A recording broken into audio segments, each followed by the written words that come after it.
Hello students, previous lecture we are already learnt about the Sardar Sarovar Dam or the Narmada Dam that saved Narmada movement in Gujarat. Now today we are going to learn ahead.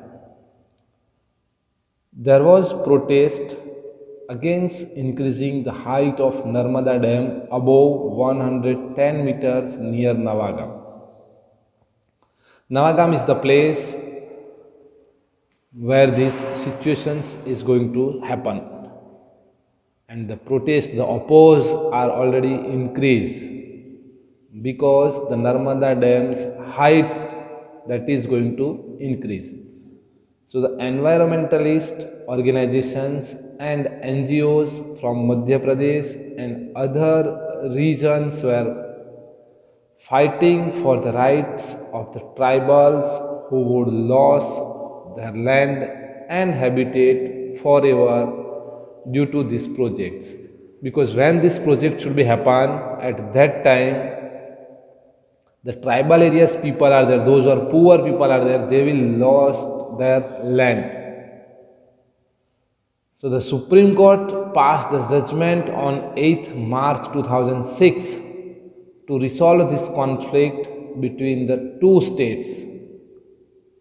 On that 8th March 2006, the Supreme Court has passed one judgment to solve the conflict between two states.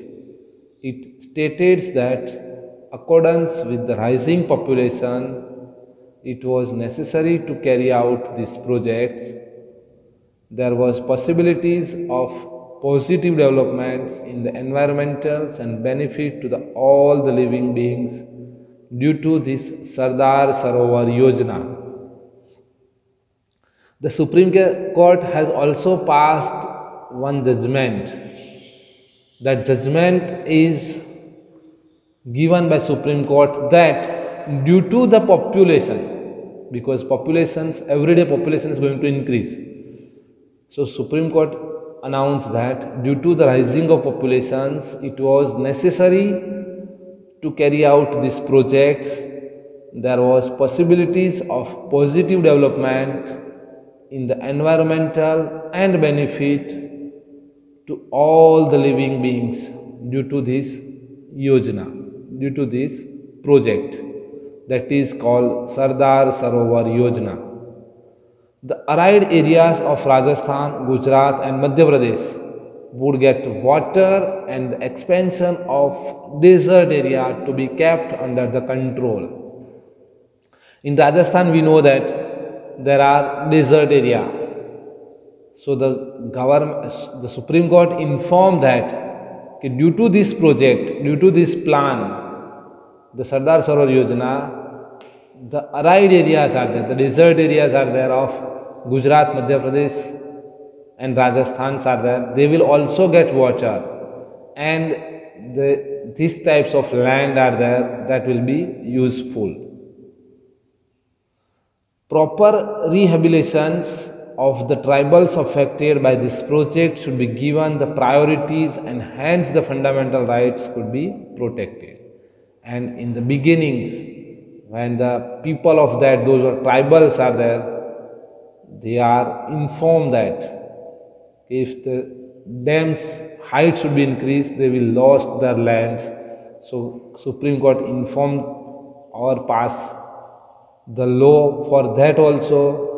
Those who are affected this project should be given the top priority, and hence their fundamental rights could be protected.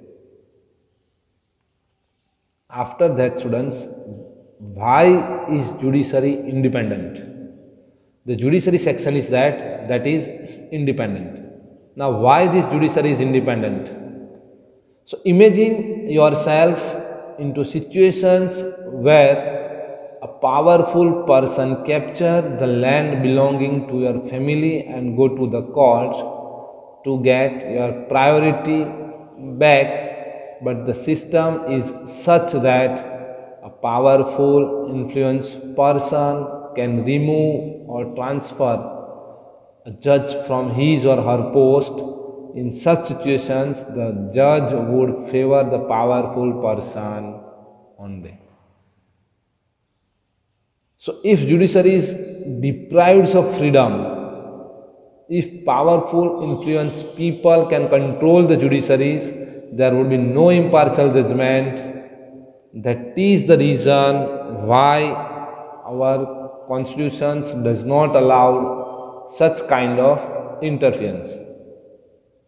That is why judiciary has been kept independent from legislators and the executive.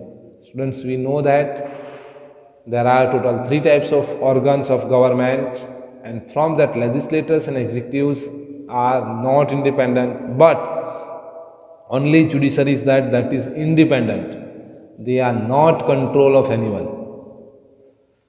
Thus, one of the judge of appointed in the High Court and the Supreme Court, it becomes very difficult to expel them from their respective positions in the individual field, that is, his fundamental right is violated, he or she can go to the court.